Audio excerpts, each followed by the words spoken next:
Привіт! Вітаю вас на каналі Little Wine House. Сьогодні знов працюю з вином, а конкретно буду знімати з осаду після освітлення. Ось вже у такій діжці.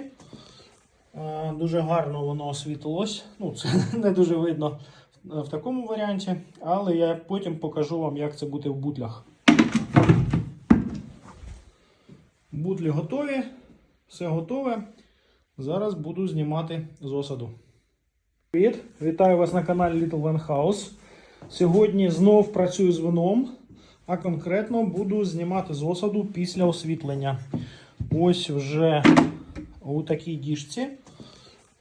Дуже гарно воно освітлилось. Ну, це не дуже видно в такому варіанті, але я потім покажу вам, як це буде в бутлях.